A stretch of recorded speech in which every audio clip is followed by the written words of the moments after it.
Ambassador had lived for 900 years. He had seen empires rise and fall. He had watched stars die and new worlds be born. But he had never seen fear like this. Not in the eyes of the conquered's greatest leaders. Not in the hearts of species who had conquered galaxies. The great hall of the galactic conquered was silent. 4,000 species had sent their representatives here, to this ancient station at the heart of known space. They had come to decide the fate of everything, and most of them had already given up. "We cannot win," said High Admiral of his 4 arms hanging limp at his sides. "They have destroyed 18 of our largest fleets. They have consumed 47 worlds. There is no weapon that can stop them." Watch the holographic display in the center of the hall. It showed the galaxy, beautiful and vast, but spreading across it like a disease was a dark stain. The Dominion, a hive mind of crystalline predators that had awakened from their long sleep and begun their harvest. They did not conquer, they did not negotiate, they consumed. Every living thing on every world they touched became food for their endless hunger. Trillions had already died. Trillions more would follow. "Then we surrender," said Minister La of the Collective. Her voice was hollow. "We offer ourselves. Perhaps they will be satisfied, perhaps they will stop." "They will never stop," said quietly. Every eye in the hall turned to him. They were the oldest species in the conquered. They had kept records for 200,000 years. When they spoke, others listened. "They are not like us," continued. "They do not want peace. They do not want resources. They want only to feed, and they will feed until there is nothing left." "Then what do you suggest?" demanded. "You are the keepers of history. Does your history offer any hope, any weapon, any ally we have forgotten?" Was silent for a long moment. He thought of the archives, millions of years of records, every species that had ever risen, every war that had ever been fought, every legend that had ever been told. And then he remembered something, a fragment, a whisper from the oldest files, something that had been locked away and forgotten. "There is something," he said slowly, "but it is only a legend, a myth from the time before the conquered. I do not know if it is real." "Tell us," La pleaded. "Even a myth is better than nothing." Closed his 6 eyes and reached into his memory. The words came slowly, like pulling threads from ancient cloth. 200,000 years ago, before my people joined the stars, there was an empire called they were like they took young species and harvested them for their genetic material. They were unstoppable. They ruled a quarter of the galaxy." "I have never heard of them," said. "No one has, because they are gone completely. Not a single or remains anywhere in the universe. Their worlds are dust. Their ships are forgotten. They were erased from existence." The hall was silent, opened his eyes. The oldest records speak of a species that did this. A young species from an uncharted spiral arm. They were weak, primitive. The Or attacked them as they attacked all young species, but something went wrong. This species did not surrender. They did not flee. They did not beg for mercy. "What did they do?" La whispered. "They fought back, not for a year, not for a century. For 1,000 years they hunted the Or across the galaxy. They learned, they adapted, they became something terrible. The old texts call them the inheritors of wrath. They did not just defeat the Or, they destroyed them utterly. Every ship, every world, every single individual. They committed complete extinction." The representatives stared at in horror. "And then," continued, "they vanished. The elder races of that time were so frightened by what they had witnessed that they quarantined the species' home system. They erased all records of them. They made the galaxy forget, because they believed that if this species ever returned, they would be more dangerous than any enemy we had ever faced." "Where are they now?" asked. "I do not know if they still exist. The coordinates to their system were corrupted long ago, but I believe I can reconstruct them. It will take time." "We don't have time," another representative shouted. "They will reach the core worlds in 3 cycles." Then we must hope that this species is still there, said. And we must hope that they are willing to help us, because if the legends are true, they may be the only ones who can stop the conquered voted. It was not a vote of hope. It was a vote of desperation. A small scout ship was prepared. Himself would lead the mission. He was old. He had little time left. But he had read the ancient texts. He understood at least a little what they might be facing. The journey took 12 days through damaged hyperspace lanes. Spent most of it reading the fragments of old records he had gathered. The more he read, the more afraid he became. Not of the species he was seeking, but of what they represented. Every other species in the galaxy fought for survival, for resources, for territory, for reproduction. These were logical reasons, understandable reasons. But the inheritors of wrath had fought for something else, something the old texts struggled to describe.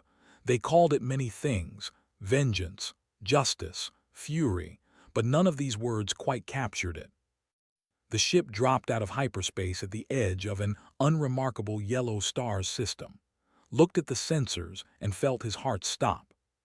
The system was not dead. It was alive. 12 worlds showed signs of habitation. Massive space stations orbited the third planet. Ships moved between the worlds in organized patterns. This was not a primitive species clinging to survival. This was a thriving civilization. And then the alarms began to sound. Ships were approaching, dozens of them. They were fast, faster than anything had ever seen. They surrounded the scout vessel in seconds, their weapons locked on. A voice crackled through the communication system. It spoke in a language the translator struggled to process, but the meaning was clear. Unidentified vessel, you have entered restricted space. Identify yourself immediately or you will be destroyed. This is your only warning. Took a deep breath. He had come so far. He had risked everything. And now, standing at the edge of legend, he spoke the words that would change the galaxy forever. My name is Ambassador of the People. I represent the Galactic Conquered. We are dying. We have come to beg for your help. There was a long silence. Then the voice returned, different now, softer, but somehow more frightening. Hold your position. A delegation will board your vessel. Do not resist. Do not attempt to flee. Welcome to the Sol system. Welcome to humanity's home. Closed his eyes. The legends were true. The inheritors of wrath were real. And now he would have to convince them to save a galaxy that had tried to forget they existed. Admiral stood at the window of her office and watched Earth turn slowly below. Blue oceans, green continents, white clouds drifting across the surface. Home. The world her ancestors had fought and died to protect 10,000 years ago. Behind her, the ambassador sat in a chair designed for human bodies. He looked uncomfortable. His 6 arms were folded tightly against his chest. His large eyes kept darting around the room as if expecting an attack at any moment. You are afraid of us, said without turning around. Did not deny it. I have read the old records. I know what your species did to thee, or I know why the galaxy tried to forget you. Nodded slowly, and yet you came anyway. We are desperate. They have destroyed everything we have sent against them. 47 worlds have been consumed. Trillions are dead. Trillions more will die unless someone stops them. Leaned forward. You stop thee, or you can stop the. Finally turned to face him. She was tall for a human. Her hair was gray at the temples. Her eyes were dark and tired. She had served in the Terran Defense Fleet for 40 years. She had never expected to use her training for anything more than patrol duty and the occasional pirate. She said softly, do you know what they did to us? The records are incomplete. Walked to her desk and activated a holographic display. Images appeared in the air, images of Earth, but not the beautiful world outside the window, a different Earth, a wounded Earth. 10,000 years ago, humanity had just discovered how to travel between stars. We were young, curious, excited to meet other species. She paused. The Or found us first. The images changed, ships descending from the sky, cities burning, people running, screaming. They did not come to talk, they did not come to trade, they came to harvest. They wanted our genetic material, our DNA. They saw us as nothing more than resources to be collected. Watched in silence. They killed 8 billion people in the first wave. 8 billion. They thought that would be enough to break us, to make the survivors easy to collect. But it was not enough, said quietly. No, his voice was hard now. It was not enough. It made us angry, angrier than any species has ever been. The survivors did not surrender. They did not flee. They hid. They learned. They stole technology from crashed or ships. They rebuilt. And then they started fighting back. The images changed again. Human ships, small at first, crude, but growing larger, more advanced, more deadly. The war lasted 1,000 years. 1,000 years of hunting, of learning, of becoming better at killing than the Or could ever imagine. We did not fight for territory. We did not fight for resources. We fought because they had taken everything from us, and we swore that we would take everything from them. You committed genocide, said. It was not an accusation. It was a statement of fact. Yes, did not look away. We hunted them to the last individual. We destroyed every ship, every station, every colony. We erased them from existence. And when it was over, when the last Or was dead, we looked at what we had become, and we were horrified. She turned off the display. The other species were right to fear us, right to quarantine our system, right to try to forget we existed, because in those 1,000 years we had become monsters. We had become exactly what the Or were, predators, destroyers, a species that existed only to kill. Was silent for a long moment, then he spoke carefully. But you are not like that now. No, we chose to be different. We isolated ourselves.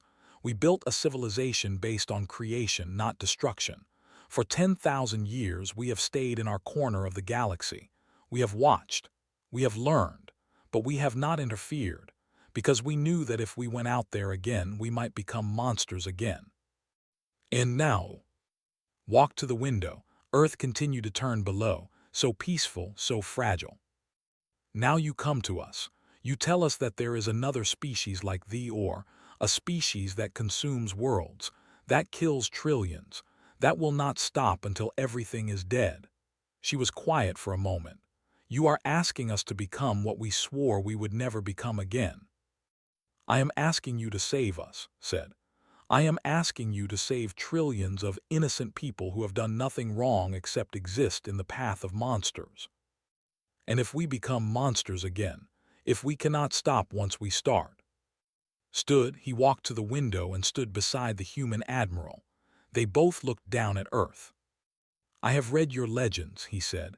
Not just the legends others tell about you, your own legends, your own stories. There is a concept in your culture that we do not have. You call it the protector, the guardian, the one who is strong so that others do not have to be, the one who fights so that others do not have to suffer. Said nothing. You fear becoming monsters, I understand, but there is a difference between a monster and a protector. A monster kills because it enjoys killing. A protector kills because it is the only way to keep the innocent safe. Turn to face her. You are not the Or, you never were. The Or killed for pleasure, you killed for survival, and now, if you choose to fight again, you will kill to protect. Closed her eyes. She thought of her ancestors, the ones who had survived the first wave, the ones who had fought for 1,000 years, the ones who had made the terrible choice to become killers so that humanity could survive. They had not been monsters, they had been desperate, they had been angry, they had been human. I cannot make this decision alone, she said finally. This must go before the Terran continuity. The representatives of all 12 human worlds must vote. How long will that take? 3 days. They will reach the core worlds in 30 cycles. We do not have much time. Nodded, then we had better not waste any. The vote was held 2 days later. Representatives from Earth, Mars, Luna, Europa, Titan, and 7 other human worlds debated for hours. Some argued for isolation. They said it was not humanity's problem. They said the galaxy had tried to forget them, and now they should return the favor. But others spoke differently. They spoke of children on those 47 worlds who would never grow up. They spoke of families torn apart. They spoke of an entire galaxy crying out for help. In the end, the vote was not close. Humanity would fight. Admiral sent the message to herself. Tell your conquered to hold the line for 30 cycles. We are coming, and we are bringing everything. Scholar N had been sent to observe. That was all. Just observe and report back to the conquered. Tell them what the humans were doing. Tell them if there was any real hope. After 3 days, N did not know how to describe what he was seeing. He had no words for it. His species, had recorded 200,000 years of galactic history. They had seen wars. They had seen great mobilizations. They had seen entire civilizations rise and fall. They had never seen anything like this. It began with the factories. On the first day after the vote, every factory on every human world stopped producing whatever it had been making before. Machines that made furniture began making weapon components. Machines that made toys began making ammunition. Machines that made food containers began making armor plating. There was no confusion, no delay, no resistance. It was as if someone had flipped a switch and the entire human civilization had changed direction in an instant. How is this possible? N asked the human officer assigned to guide him. Her name was Lieutenant Commander. She was young by human standards, calm, professional. We have plans, said simply. We have always had plans. Every human world has detailed instructions for what to do if we ever need to go to war again. We hoped we would never use them, but we kept them ready, just in case. You planned for a war that you hoped would never happen. That is what humans do. We hope for the best. We prepare for the worst. On the second day, N watched the ships. Deep in the asteroid belts between Mars and Jupiter, there were facilities that had been sealed for thousands of years. Museums, the humans called them. Places where old things were kept and remembered. But these were not ordinary museums. These museums held warships. Not the sleek patrol vessels that guarded the human systems now. These were different. They were ugly, brutal, covered in weapons that N did not recognize. They had been built 10,000 years ago during the war with the Or. They had been preserved in perfect condition, waiting. Why did you keep these? N asked. If you wanted peace, why keep weapons of war? Looked at the massive ships floating in the darkness. Her face was hard to read. Because we learned something during the or war. Peace is not a gift. It is not something that is given to you. It is something you must be strong enough to protect. We kept these ships because we knew that someday someone might try to take our peace away. And when that day came, we would be ready. The ships were activated one by one. Their ancient engines roared to life. Their weapons systems came online. Crews that had trained in simulations for years finally stepped aboard real vessels. The museum became a fleet. On the third day, N saw the soldiers. He had expected conscription, forced service. That was how other species built armies. You took people who did not want to fight and you made them fight anyway. But there was no conscription. Instead, there were lines. Long lines of humans waiting outside recruitment centers on every world. Men and women, young and old, rich and poor. They came by the thousands, by the millions. I do not understand, N said. These people are not being forced. They are choosing to fight, choosing to die. Why? Was quiet for a moment, then she spoke. Do you know what they do to the worlds they consume? They feed on all organic life. All organic life. That includes children, bobbies, families who have done nothing wrong. They do not care if their victims are soldiers or civilians. They do not care if they are old or young. They just consume. She pointed at the lines of volunteers. Every person in that line has seen the images. They have seen what the did to those 47 worlds. They have seen the recordings that survivors managed to send before they died, and they decided that they could not live with themselves if they did nothing. But they will die. Yes, many of them will die, they know this. They are not stupid, but they believe that some things are worth dying for, protecting the helpless, stopping the monsters, making sure that no more children are consumed. Looked at N with eyes that he could not understand. We call it sacrifice. It is very human. On the fourth day, N watched the scientists. Doctor was before the war she had spent her life studying alien plant life. Peaceful, quiet work. Now she stood in a laboratory surrounded by pieces of. We captured some of their drones during previous conquered battles, she explained. They are fascinating creatures. Their bodies are crystalline. Their minds are connected through quantum entanglement. They think as one, act as one, adapt as one. That is why they are unbeatable, N said. Perfect coordination, perfect efficiency. Yes, and also no, smiled. It was not a pleasant smile. Perfect coordination is a strength, but it is also a weakness. When they face a new threat, they all adapt together, the same way. At the same time, this is very efficient, but it also means they cannot adapt in multiple ways at once. I do not understand. Imagine you are fighting an enemy who always responds the same way. Every time you attack, they adapt their defense. So you attack a different way, they adapt again. But what if you attacked in 10 different ways at once? 20? 100? They could only adapt to one threat at a time. The others would get through. N thought about this. The conquered tried many different tactics. They all failed. Because the conquered fought as one. Unified, coordinated, just like but humans do not fight that way. We fight as individuals. Every captain makes their own decisions. Every soldier thinks for themselves. We are chaos. We are unpredictable, and they have never faced anything like us. On the fifth day, N sent his report to the conquered. He wrote for hours. He described the factories and the ships. He described the volunteers and the scientists. He described everything he had seen. But at the end, he wrote something else. Something that was not in any official report he had ever written before. I have studied history for 300 years. I have seen the records of 1,000 wars. I thought I understood what war was. I was wrong. The other species of the galaxy fight because they must.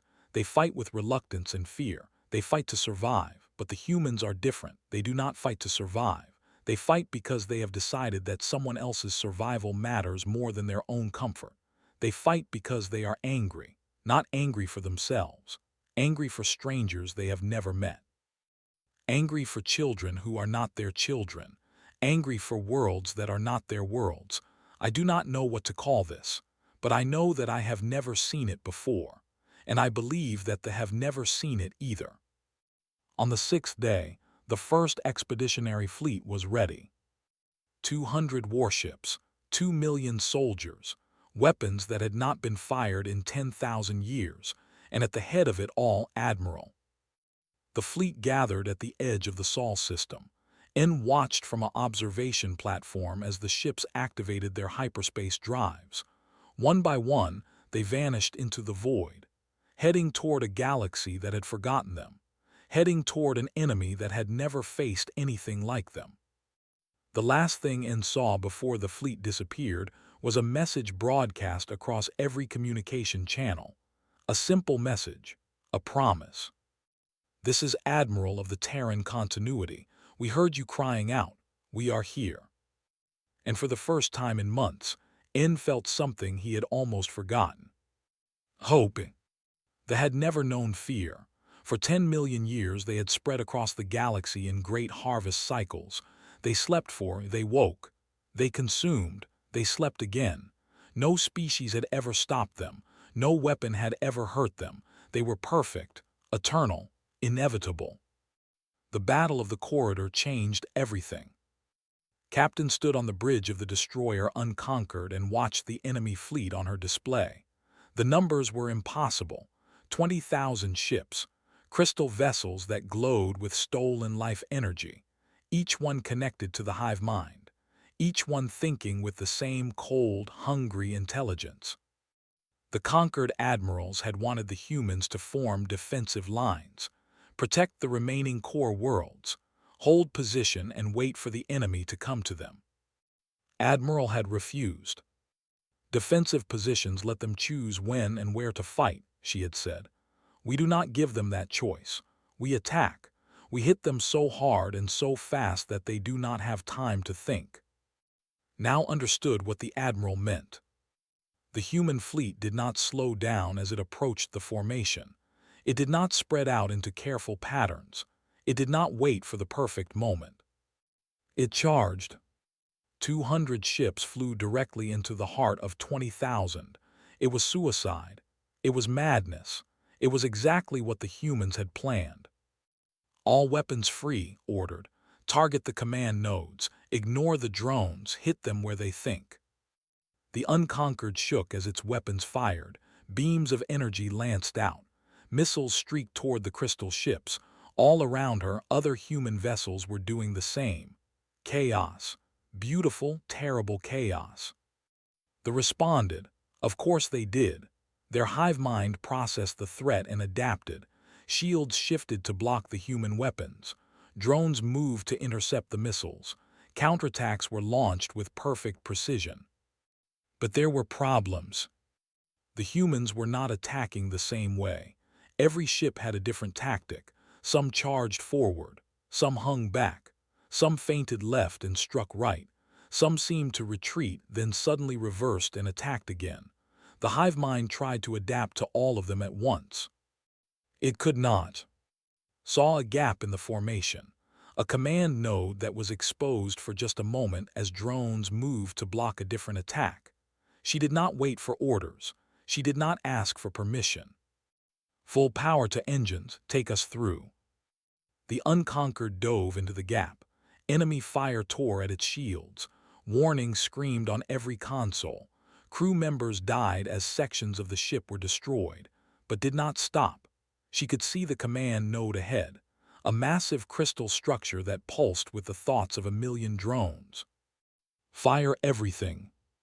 The Unconquered unleashed every weapon it had. The command node exploded in a burst of light. 10,000 drones suddenly lost their connection to the hive mind. They drifted, confused, their perfect coordination shattered. And then the Unconquered died. A beam cut through the destroyer's reactor. The ship exploded. Captain and her crew of 300 were gone in an instant. But they had shown the way. Across the battlefield, other human captains saw what had done. They understood. The command nodes were the key. Destroy the nodes and the drones became useless. The attack became a hunt. Human ships dove through the formation, seeking out command nodes. They died by the dozens, but each one that died took nodes with it. Each one that died created more gaps, more confusion, more chaos. Ambassador watched from a conquered observation ship far behind the battle lines. He had lived for 900 years. He had seen recordings of 1,000 battles. He had never seen anything like this. They are not retreating, he whispered. They are dying and they are not retreating. High Admiral stood beside him. The commander had fought the before. He had lost fleet after fleet. He had watched his people die by the millions. I do not understand, said. They know they cannot win. They know they are outnumbered 100-1. Why do they keep fighting? Thought of his conversation with Admiral. He thought of what she had told him about humanity, about sacrifice, about protecting the helpless. Because they are not fighting to win, he said. They are fighting to hurt, to make the bleed, to show them that they can be hurt. And every command node they destroy, every drone they kill, is one less that will reach the core worlds. The battle raged for 6 hours. Human ships died. Nodes exploded. The void was filled with debris and light and death. And then something impossible happened. They began to retreat. It was slow at first, a few ships pulling back, then more. Then entire formations withdrawing from the battle. The hive mind had made a calculation. The losses were too high. The human tactics were too unpredictable. For the first time in 10 million years, they chose to run. Admiral's voice came across every human communication channel. They are running. That means they can feel fear. All ships pursue. Do not let them regroup. Do not let them recover. We are going to teach them what that word really means. The human fleet chased through 3 star systems. They gave the hive mind no time to rest, no time to adapt, no time to think. Every time they tried to form a defensive position, human ships attacked from unexpected directions. Every time they tried to retreat, human ships were already there, waiting. It was not a battle anymore. It was a hunt, just like 10,000 years ago, just like the war against the Or. The final confrontation happened in an empty system with no name. A command node, the largest remaining one, had been cornered by a human strike team. The node was dying. Its drones were destroyed. Its connection to the greater hive mind was severed. Sergeant led his team into the heart of the crystal structure. They found the central consciousness there. A single, larger than the others, its crystal body flickering with fading light. For the first time in the history of its species, A was alone, separated from the hive mind, thinking individual thoughts. It looked at with something that might have been curiosity, or fear, or both. "What are you?" it asked. Its voice was strange, broken. It had never spoken before. It had never needed to. Looked at the dying creature. He thought of the 47 worlds, the trillions of dead, the children who had been consumed. "We are the answer to your victims' prayers," he said. There was silence for a moment, then it spoke again. "We have consumed thousands of species. None of them fought like you. None of them died like you. None of them refused to surrender even when all hope was lost. That is because they were not human. What makes you different?" Considered the question. It deserved an honest answer.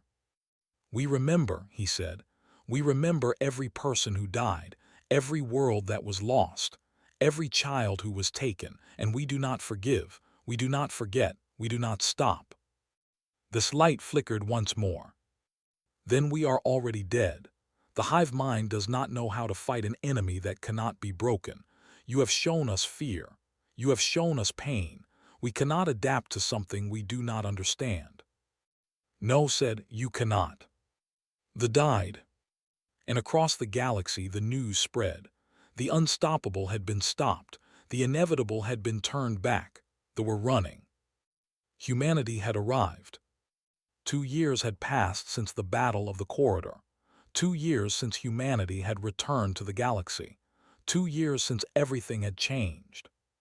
The Dominion was broken, not destroyed. Admiral had been very clear about that. There would be no genocide, no extinction. Humanity had done that once before and they refused to do it again. Instead, the hive mind had been shattered into thousands of isolated nodes. Each one was contained, monitored, prevented from reconnecting with the others. They would survive, but they would never threaten another world again. The galaxy celebrated. On 1,000 worlds, species that had faced extinction sang songs of gratitude. They raised monuments to human soldiers. They taught their children the names of human heroes, names that would be remembered for generations. And now the Galactic Concord had gathered to offer humanity its reward. Ambassador stood before the great assembly. He was old now, very old. His 900 years weighed heavily on him, but he had asked to be the one to make this offer. It seemed fitting. "Humanity," he said, his voice carrying across the silent hall. "You have saved us. You have done what we could not do.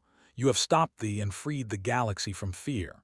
In recognition of this, the Galactic Concord offers you full membership. More than membership, we offer you leadership. You will be the first among equals, the protectors of all species, the rulers of the Concord." Fleet Marshal stood alone on the human delegation platform. She had aged too. The war had taken years from her life. Gray had spread through her hair.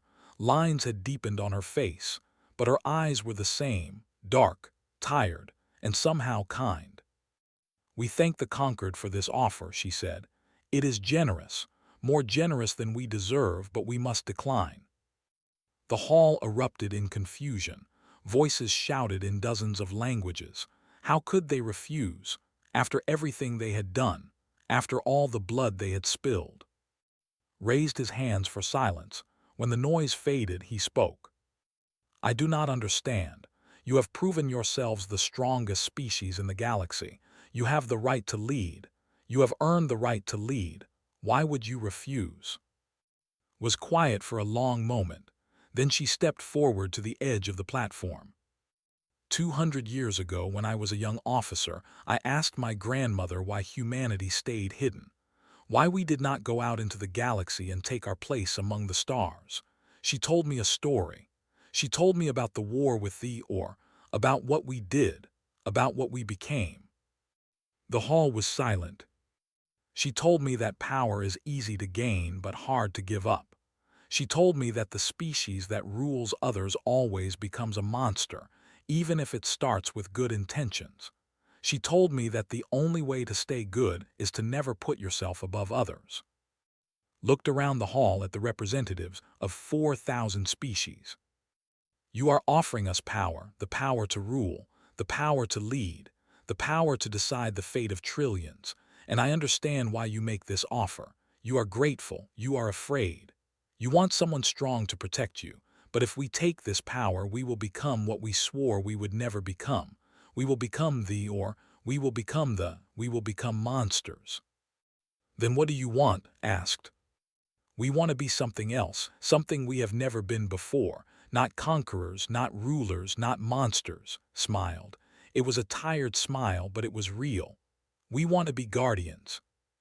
She activated a holographic display. Words appeared in the air in every language the translator could render.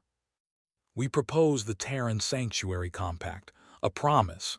Any species that faces extinction can call upon humanity for help.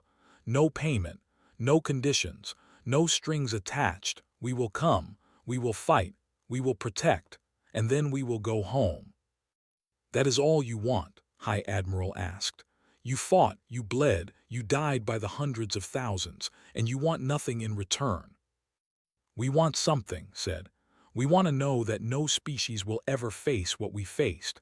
We want to know that when someone cries out for help, someone will answer.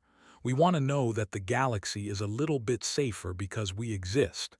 She paused. "That is enough for us." The vote was unanimous. The Terran Sanctuary Compact was accepted. Ambassador returned to his 1 week later. He was very tired. He knew he did not have much time left, but there was one more thing he needed to do. He went to the Great Archive, the place where his people had kept records for 200,000 years. He sat down at a terminal and began to write. "For 200,000 years we recorded the legends of the galaxy. The first empire, the singing stars, all have faded into myth. But humanity is something we have never seen." He paused, thought continued. "They could have ruled us all, they could have taken everything. The galaxy was theirs for the claiming. Instead, they chose to become the shield for those who have none. They chose to be guardians, not masters, protectors, not rulers." His old hands moved slowly across the terminal. "They were once merely a legend, a whisper in the oldest files, a myth that we had tried to forget. Now they are something greater. They are the promise that no matter how dark the void becomes, someone will answer when the helpless cry out. They are humanity, and they are the greatest of us all." Saved the file. He leaned back in his chair, and for the first time in 900 years he felt at peace. 1,000 years later, on a small world at the edge of conquered space, a young girl sat at her grandmother's feet. She was of a species that had been saved from extinction 3 centuries ago. She had never known fear. She had never known war. She had grown up in a galaxy that was safer than it had ever been. "Grandmother," she asked, "why do the humans help us? They do not ask for anything. They do not want anything. Why do they keep protecting species they have never met? Her grandmother smiled. She was old. She had seen many things. She remembered the stories her own grandmother had told her, passed down through generations. Because long ago, she said, no one helped them. When they were young and weak, when they cried out for help, the galaxy ignored them. They had to save themselves. They had to become strong all alone. And when they survived, when they became powerful, they made a promise. What promise? They promised that no one would ever feel that alone again. They promised that when someone cried out for help, someone would answer. They promised that as long as they existed, the helpless would have hope. The little girl thought about this. Is that why they are called the guardians? Yes, little one, that is why they are called the guardians. That is why they are called the protectors. That is why they are called the answer to prayers. The grandmother pulled her granddaughter close. And that is why, no matter what happens, no matter how dark things become, you never need to be afraid. Because if you ever need help, if you ever cry out into the void, they will hear you. They will come. They are humanity, and they will never let you face the darkness alone. The little girl smiled. She looked up at the stars. Somewhere out there in the endless void of space, the humans were watching. The humans were waiting. The humans were ready. They were humanity. They were the greatest legend the galaxy had ever known. And they always would be.